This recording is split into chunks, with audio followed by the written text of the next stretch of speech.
Now you can listen to Radio Cayman everywhere. Everywhere. Can you hear me now? Everywhere. Everywhere. Yes, right from your Android or iPhone. Download the Radio Cayman app now on your Android or iOS phone. The Radio Cayman app is where you can listen to Radio Cayman everywhere you go. Everywhere we go, we go. Everywhere we go, we go. Find it in the Google Store, the Apple Store, or use the link at www.radiocayman.gov.ky. Yes, now you can listen to Radio Cayman everywhere. The Business Buzz is proudly sponsored by Cayman Medical Supplies. Call them at 949-6211. Cayman Insurance Center, celebrating 45 years in the Cayman Islands, specializing in property, life, and other lines of insurance products and services. And Digicel Business. Get everything your business needs in one package with Digicel Business Hub. And now, Radio Cayman presents The Business Buzz, an insightful and fresh take on a variety of issues that impact the local business environment. This is where we address the business topics that matter. Business Buzz. Here's your host, Anita Khan. Good morning. It's 22 minutes after 8 o'clock. It's time for another Business Buzz. And this morning, of course, we only have one segment on the Business Buzz, and this morning we're looking at all things police. Welcome to Radio Cayman's Business Buzz. We continue with our regular segment with the RCIPS, which is heard every second Thursday of the month. And our guest in the studio this morning, our Deputy Commissioner of Police, Mr. Kurt Walton. Good morning, sir. Good morning.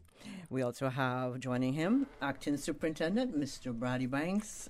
Good morning, Brad. Good morning, and good morning to the listening public. And good morning to the one and the only PC, Jodianne Powery. Jodianne is a police media officer with the Media and Communications Unit, MCU.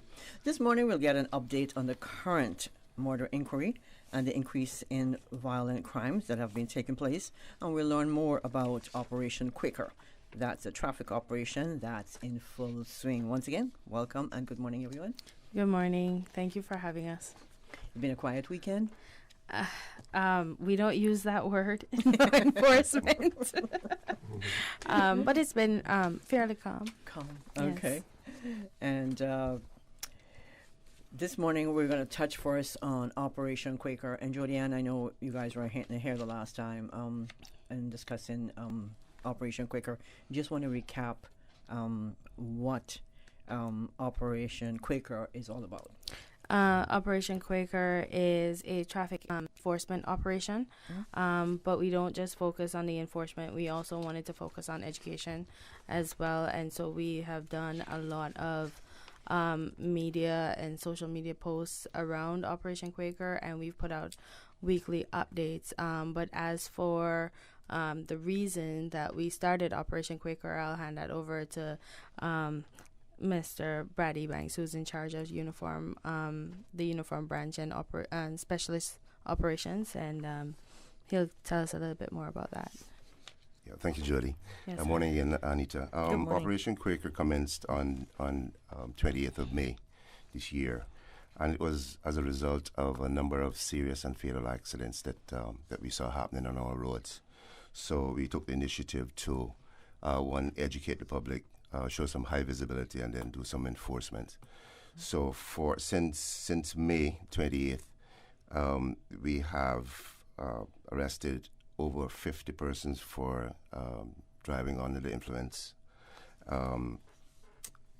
ticketed 184 persons for speeding, and from January to date, we have prosecuted 2,228 persons. Now, that's a significant 2028. 2,228. 228. Okay, Yes. is that 200? So we see that there's evidence of persons breaching our traffic laws and putting other persons at risk. We took this opportunity to also look at other offenses like tint, expired registration, disqualified drivers, etc. So far this year, we've had 5 fatal accidents on our roads, 4 in Grand Cayman and 1 in Cayman Brac.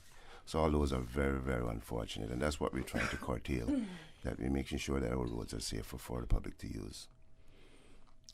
2,228. A significant. Significant lot.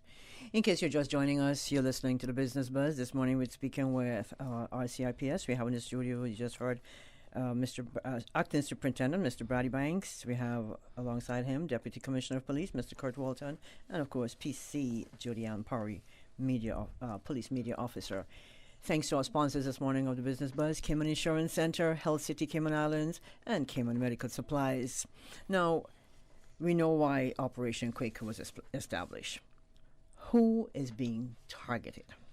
Our main persons that targeted right now are drunk driving and speeding. Those are two most critical areas that cause problems on our roads, and that's where we focus our attention. So for the driving public, just beware. We're out there. We're looking for persons who are committing those two particular offenses. But of course, other offenses are being. But do you normally give a warning before you issue a ticket? Most times. Well, part of the operation was the educational part of it, okay. And that's why we came through the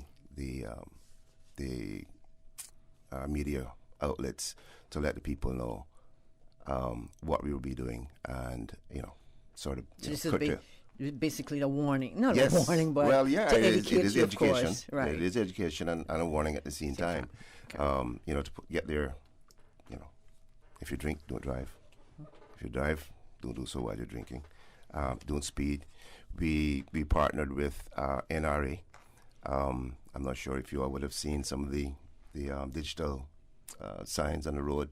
NRA, those high impact boards. Police, yes. Police roadside checks. Don't drink and drive.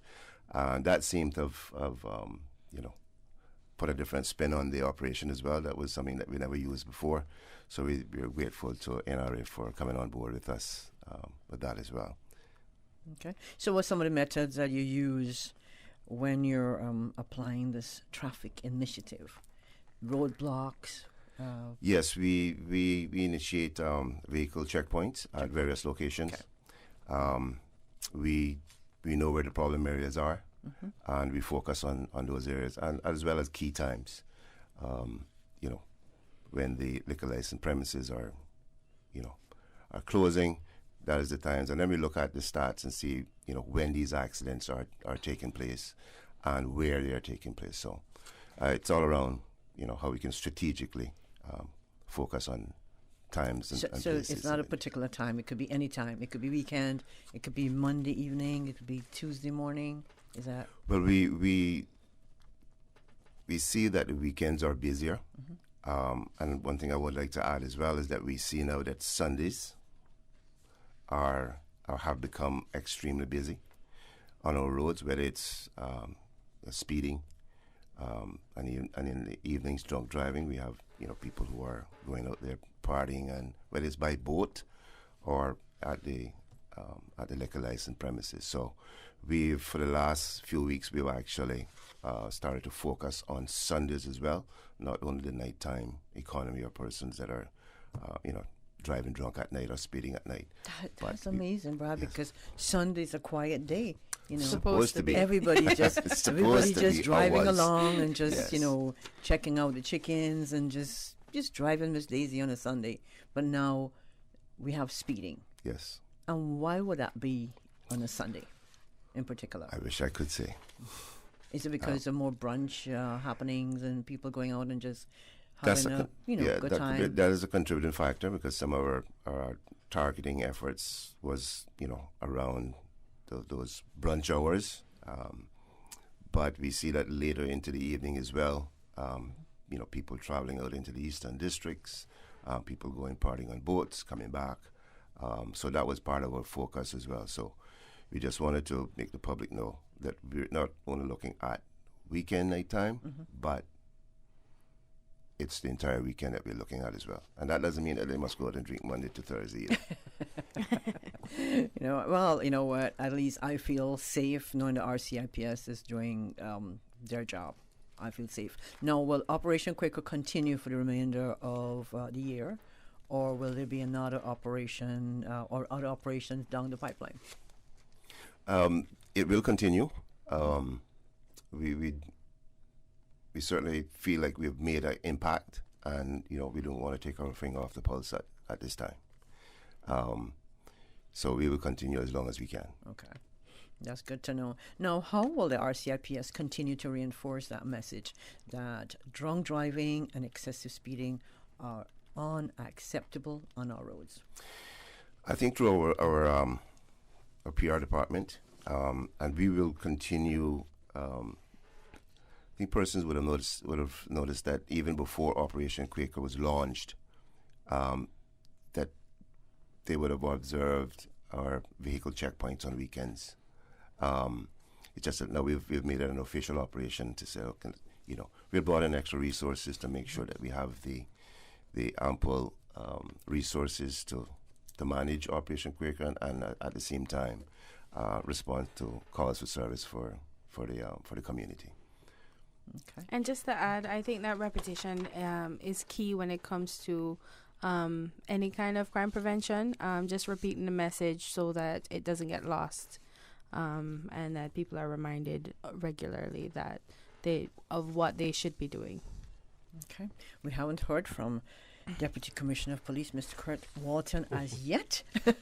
But I'm pretty sure we'll hear from him after the break. We're going to take a quick break. When we come back, I'm going to ask you guys to give us an update on the current murder inquiry. Oh gosh.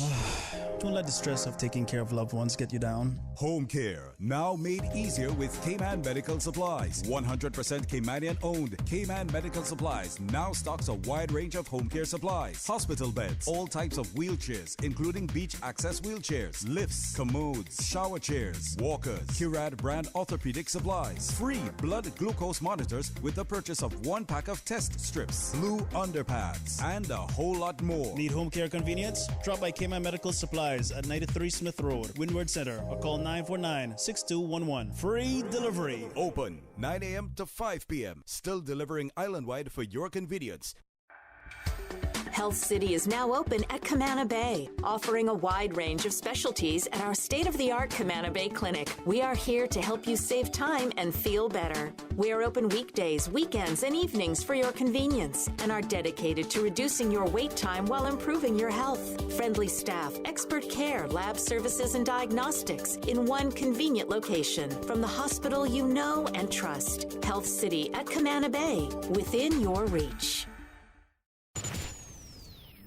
Radio Cayman News. 2 are injured and one 36-year-old man is left dead after a shooting on Martin Drive in Georgetown. In response, we are deploying additional armed patrols for heightened armed visibility. They have arrested a 31-year-old Georgetown man in suspicion of murder. Radio Cayman.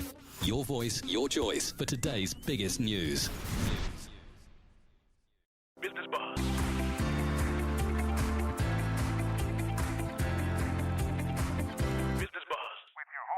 Anita Khan. Welcome back to the Business Buzz. Good morning if you're just joining us. Thank you so much for doing so. Thanks to our YouTube viewers and, of course, you all listeners. If you're on the way into work, please keep it safe. In the studio this morning, I'm feeling safe because we have almost a full contingent of RCIPS. We have sitting next to me, PC Jodianne Parry. Jodianne is always in here at least once per month. To discuss all things RCIPS. She's a police media officer with a media and communications unit. And next to her, we've got Deputy Commissioner of Police, Mr. Kurt Walton, and also in studio, Acting Superintendent, Mr. Brad E. Banks. Now, the question of the morning is, can you give us an update on the current murder inquiry that you're able to share, of course, and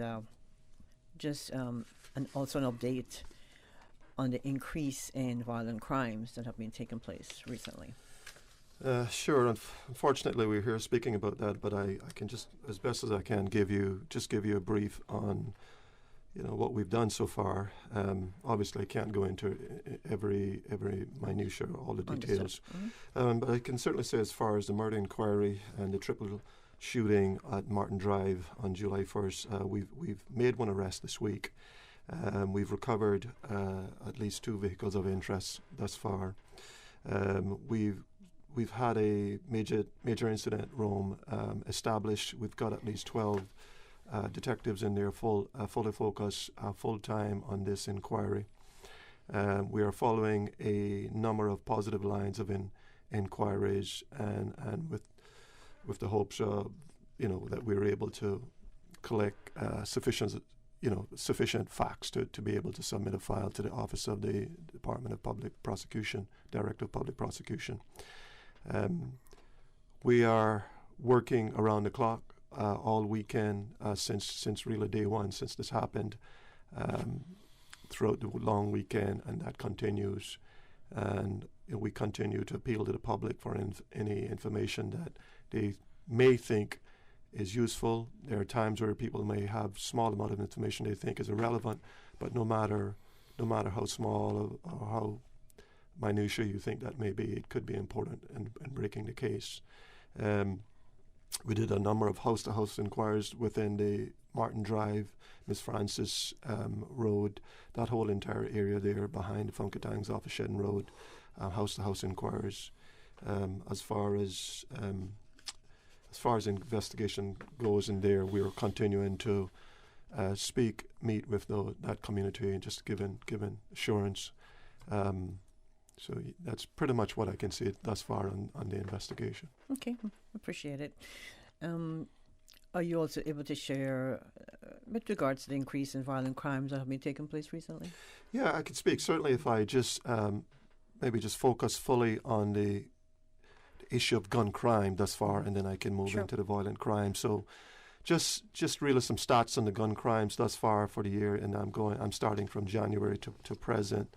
We've had 25 crimes, 25 firearm-enabled crimes. So when I said firearm-enabled crimes, that could be a robbery, or it could be a situation where a firearm was actually used. The key is there, the firearm was used in the commission of that crime. Not necessarily that shots were fired or that someone was injured, but that a firearm was used in relation to that crime in that commission. If I move then into victims of gun crime in the sense of persons who have been injured as a result, we've had 10 persons injured thus far for the year. To date. That means 10 persons have been shot. And that the first one being on the 10th of November, and up to then the July 1st. So we started off on the 10th of April. That was at Whitman Seymour Drive, Sound Road. And we moved to May 3rd, which was the Seymour Drive, commonly called the Dump Road. We moved to June 5th, which was outside of the Jungle Bar. Moved into June 7th on Seymour Drive again, outside of one of the bars there. On June 26th, the Donis Drive, and we reported on that in terms of an aggravated burglar where a shot was fired inside of an individual's house, and the individual received a single gunshot to his shoulder. And then, of course, the shootings on July 1st, where we have 4 persons injured. At Martin Drive, we responded to multiple gunshots, discovered 2 at the scene. Unfortunately, one is now deceased. We've named that individual Mr. Mark Andre Ebanks, and a second male. And then a few minutes later, a third male turned up at the hospital with gunshot injuries. That third male remains in hospital to date. Serious but stable condition. And then 50 minutes later, we had a 4th individual turn up at the hospital with a gunshot injury. And we're working feverishly to determine where that took place at the moment and whether or not it is linked to that Martin Drive. So we're working to see if there's any link. At the moment, that is still undetermined. So at this point in time, are you appealing for witnesses to come forward? Absolutely. Without a doubt, we need witnesses. It's really the best way. Of course, we heavily reliant on forensic evidence. However, really without cooperation from the community, without cooperation from witnesses, it makes our job that much more difficult, much more challenging. So as we always do, we appeal to witnesses. We do have a direct information line into our major incident room, which is 649-2930. So we continue to appeal to members of the public. If you have any information, you can call direct into our major incident room. That's 649-2930. And just pass whatever information you think you may have. As far as violent crime overall, if you don't mind me, no. I can move straight into that. So what I can say thus far, as serious violence, and this is where injuries have actually been inflicted. Serious injuries have been inflicted either from gunshot injuries or from edge weapons, knives, machetes, everything else. We've had 30 crimes of serious violence since January 2021. So of that 30, you would have had would include those 10 persons who were shot. Okay. Does that make sense? Oh, yes, makes sense. So yes. within the 30 yeah. includes the 10 persons. Okay. But this is where I'm just speaking specifically of serious violence. What I will say overall, we've had, as far as overall total violence against a person, since January, we've had 448 incidents, but I want to just caution that out of that, 226 are common assaults. So, and 189 are assault ABH. So, if the focus is on the violence against a person, I think the 30 crimes against serious violence is where persons really were seriously injured. Okay. And the others are injured, but not to the point where real life was at stake, if that makes sense. Makes a lot of sense. Yeah. Where can I find those stats? Well, we run our weekly stats, which I attend and provide a briefing to the governor every 2 weeks. But we run our stats every 2 weeks. However, we don't publish these at the moment. Okay. Yeah, this is purely for internal our internal mechanism. Well, thanks for sharing this morning. What we do is we share our annual stats, and these information are compiled and put into our annual stats for people to get an overall picture of the year. Okay. So by the end of this year, that would be available to the public. More into next year, because then we'll have to complete the year and then complete the stats. Correct. That's right. Yeah, so typically we transparency, we fully publish our crime stats. Usually the first quarter, within the first quarter of the following year. So it will be within the first quarter of 2022. Okay. Yeah, we would publish the annual stats.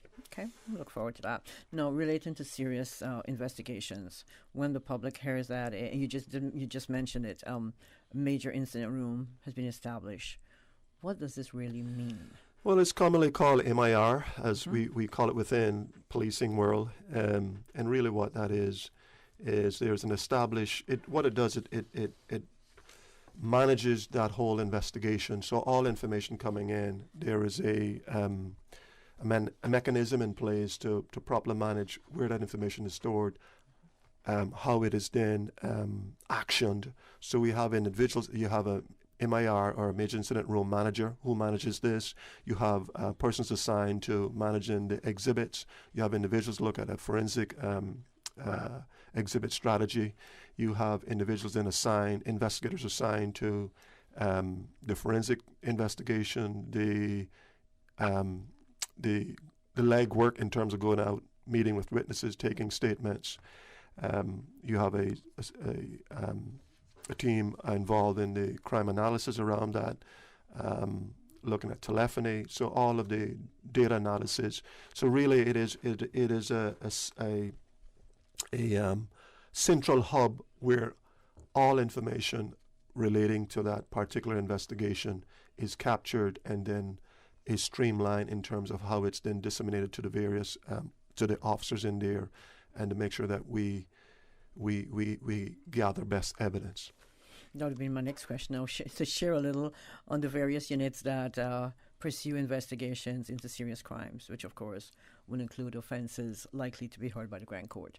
But you did touch on, where some of this will be heading.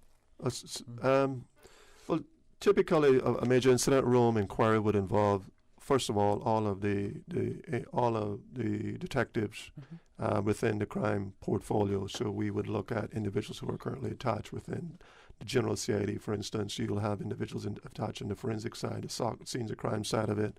You'll have analysts. You will have persons we would have to call upon outside a say the crime task force. We'd have to get, so just basically just maximizing all our resources to ensure we can meet that demand and that we give the best opportunity in solving that crime. Of course, part and parcel of all of this, crucial to everything, and gathering the facts, which is our job, is to present what we have to the Office of the Director of Public Prosecutions, who has the tough task of evaluating, assessing the evidence on the file, and ultimately deciding whether or not, based on what they see, whether or not there's sufficiency of evidence, and whether that sufficiency of, even if there is sufficiency of evidence, whether or not there's a prospective chance of a successful prosecution, and before they decide to whether or not to prefer charges.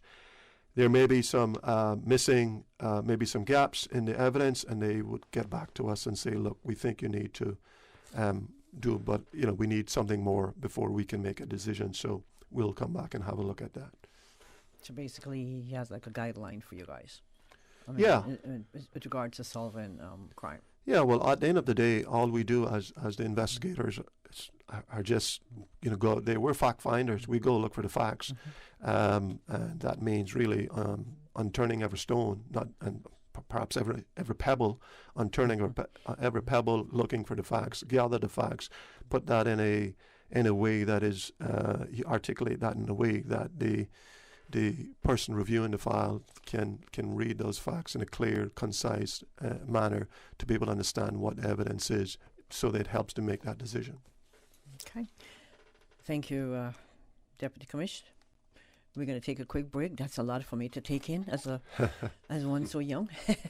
So we're going to take a quick break, and when we come back, we'll continue our discussion here on the Business Buzz. Thanks to our sponsors this morning, Cayman Insurance Center, Health City Cayman Islands, and Cayman Medical Supplies.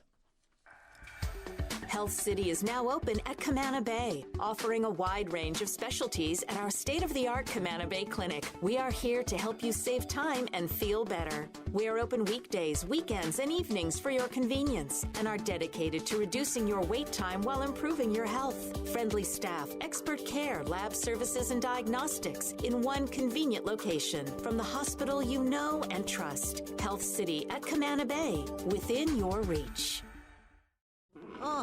Oh gosh. Don't let the stress of taking care of loved ones get you down. Home care, now made easier with Cayman Medical Supplies. 100% Caymanian owned. Cayman Medical Supplies now stocks a wide range of home care supplies. Hospital beds, all types of wheelchairs, including beach access wheelchairs, lifts, commodes, shower chairs, walkers, Curad brand orthopedic supplies. Free blood glucose monitors with the purchase of 1 pack of test strips, blue underpads, and a whole lot more. Need home care convenience? Drop by Cayman Medical Supplies at 93 Smith Road, Windward Center, or call 949-6211. Free delivery. Open 9 a.m. to 5 p.m. Still delivering island-wide for your convenience. Planning for the hurricane season can be stressful, especially because COVID-19 remains a concern. To help you safely prepare, here's some tips from the Public Health Department. Have a fully stocked first aid kit. Make sure you have face coverings, hand sanitizers, and disinfectants should you need to evacuate to a shelter. Ensure a sufficient supply of medications for people with illnesses. Ensure immunizations are up to date, and when eligible, take your COVID-19 vaccine. Ensure a sufficient supply of food and clean water for every member of your family. For more guidance to update your emergency hurricane plans due to coronavirus, visit www.caymanprepared.gov.ky. This message is brought to you by the Public Health Department in partnership with the Ministry of Health and Wellness. Business Buzz.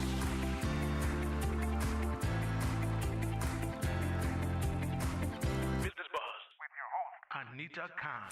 Welcome back to the Business Buzz. Good morning. If you're just joining us, well, you missed a whole lot from the RCIPS this morning on the Buzz. In the studio, we have Deputy Commissioner of Police, Mr. Kurt Walton, Acting Superintendent, Mr. Brady Banks, and PC Jody Ann Powery, Police Media Officer. Now, I'm not sure who's going to take this question, but on an average, how many crimes a year does the CID investigate? Well, I'll do my best. What I can say, because it's we average. I'll just give a general overview of crime landscape, and then out of that, I'll give you an idea as to what the CID would be expected to, because they just focus on the more serious stuff. So, on average, we have around just over 33,000 calls for service annually. So, not crimes, 33,000 incidents. Mm-hmm. However, out of those 33,000 incidents or calls for service, generally speaking, 10% of those are crimed. So on average, we crime about 3,300, and that's because the others are incidents which are not crimes in themselves, or where it meets that threshold. Mm-hmm. So when I speak of crime, the first thing you think of is an assault, or you think about someone's broken into your house, or you think about a robbery, or you think about sexual assaults. So those are your clear-cut crimes. So I just want to focus then on the 3,300 crimes. Out of those 3,000 crimes, if you then pull out the more serious, violent crimes, where you require a lot of there are a lot of intricacies and requires a lot of time and dedication. Really, that's why you have these units in terms of your MASH, your family support units, your crime task force, your CID general, basically your crime portfolio. And what I would see there then is roughly between 15 and 20%, around 20% of that 3,300 crimes per year are investigated by those units. So you're working at about 600 crimes in per year, which doesn't sound like a lot, but it's not just one day. It could take months upon months investigating. For instance, you look at the shooting incidents over the July 1st.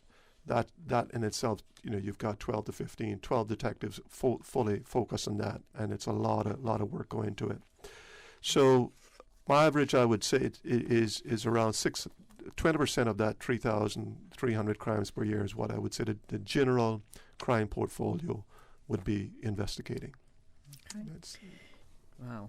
No, the Crime Scene Investigation Unit, CSIU, is the forensic department within the RCIPS, correct? Yes. Correct. Okay. Yeah.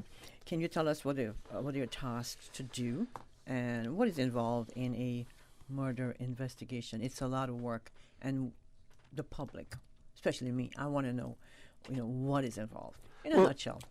Yeah, I'll try to wrap it up as briefly as I can, but I think it's important to understand that our crime scene investigators are not just supporting the crime portfolio or the CID as you would know it. The scenes of crime, as we commonly call them, they support the entire RCIPS. That's what they are. They are a support mechanism for all crimes that require a forensic investigation.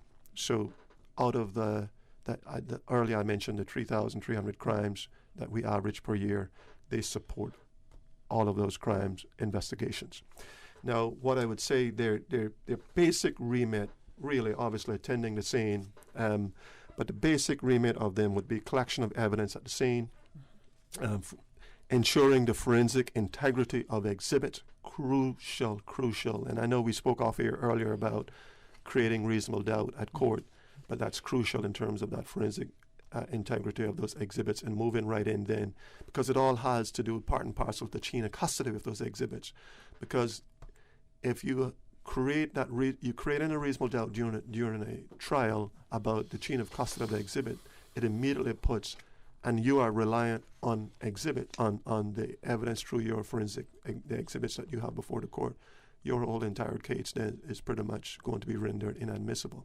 So those are the two key issues there in terms of forensic integrity of the of the exhibits, and then maintaining that chain of custody of the exhibits. And then, of course, you look at the submission then for either DNA analysis, ballistic analysis, or fingerprint analysis. So those are three key parts in terms of some of these crime scenes that we are looking at. And ballistic would be obviously with the gun crime, DNA, whether there's any link, blood, other type of bodily fluids, or any sort of any droppings from you. And of course, fingerprints. So it's crucial that all of that chain of custody of all of those is maintained. They all ultimately submit that, and then for forensic examination or for analysis, and then thereafter expected then to attend court at trials and present those exhibits in a way that stand up to the test of integrity. And an interrogation? Sorry? An interrogation? Well, they are certainly they will come under scrutiny by a judge, jury, defense counsel, who will no doubt have some tough questions during cross-examination, and hence the reason why I mentioned about the forensic integrity as well as the chain of custody. No, that is clear as day. I'm not going to ask you any more on that.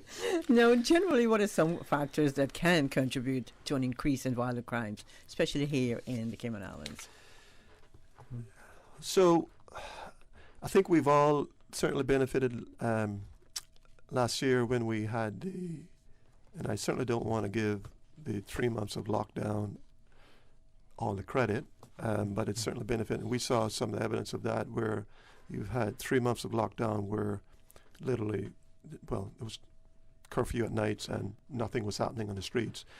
And as soon as we open up, or as soon as we start to have partial opening and you start to see the nighttime economy opening, then you start to see issues around antisocial or public order offenses, where people are either having too much to drink and getting into fights.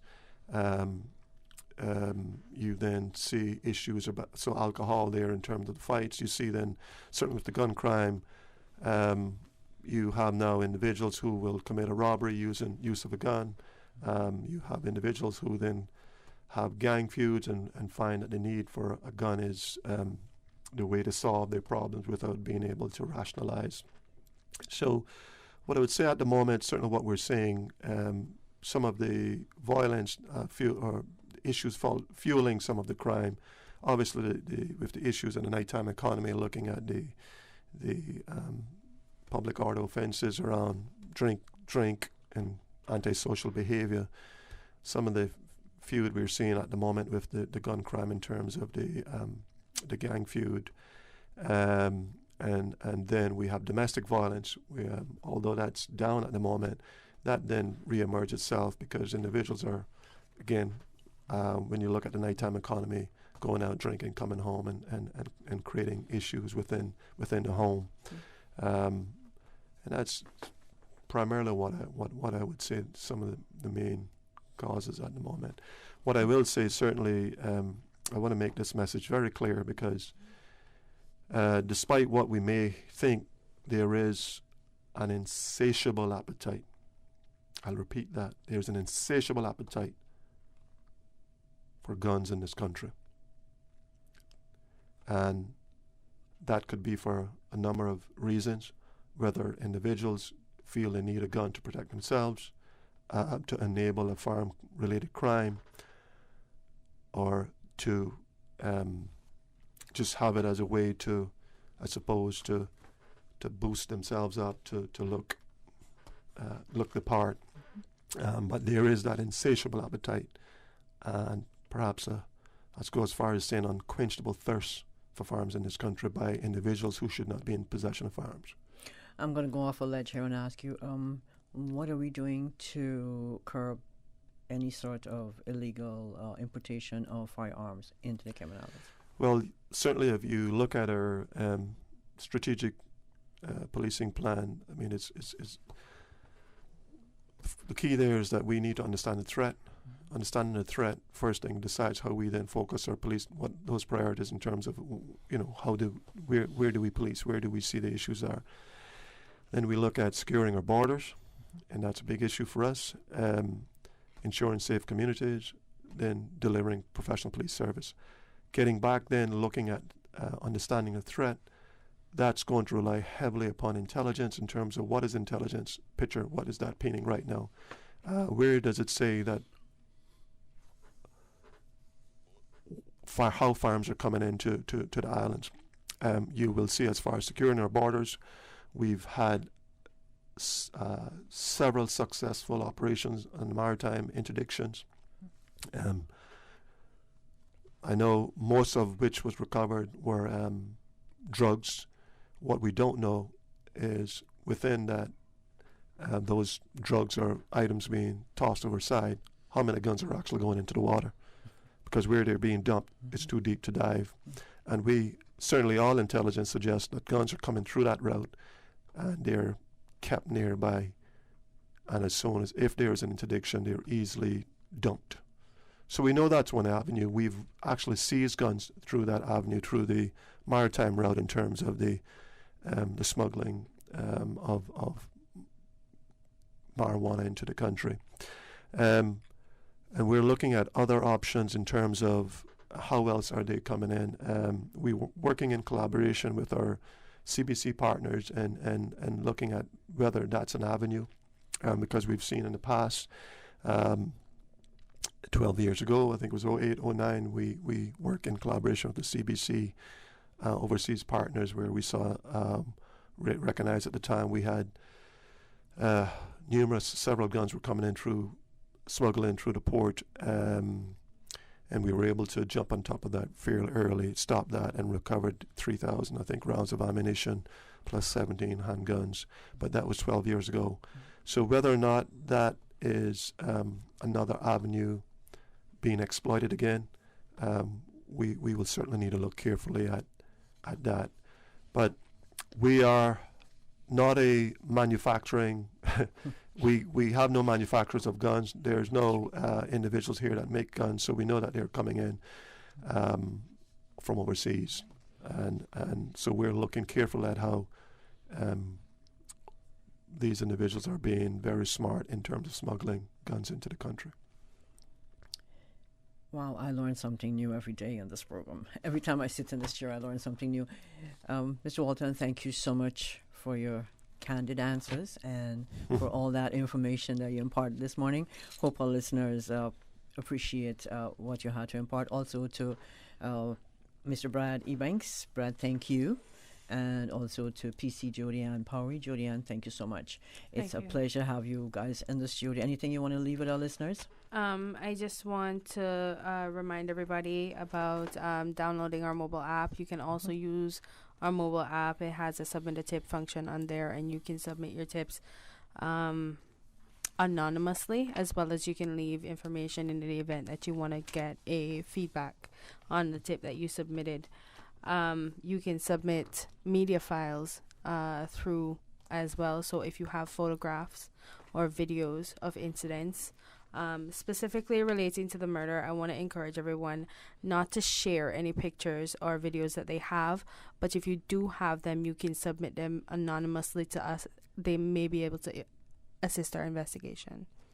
Okay, well, thank you so much. We're 4.5 minutes into overtime on the Business Buzz this morning. So hopefully I'll be able to allow to do the next one. Nice. So thanks to our sponsors, Cayman Insurance Center, Health City Cayman Islands, and Cayman Medical Supplies. Thanks to our listeners, of YouTube viewers, Paul in the studio, and our producer, Miss Susan Watson.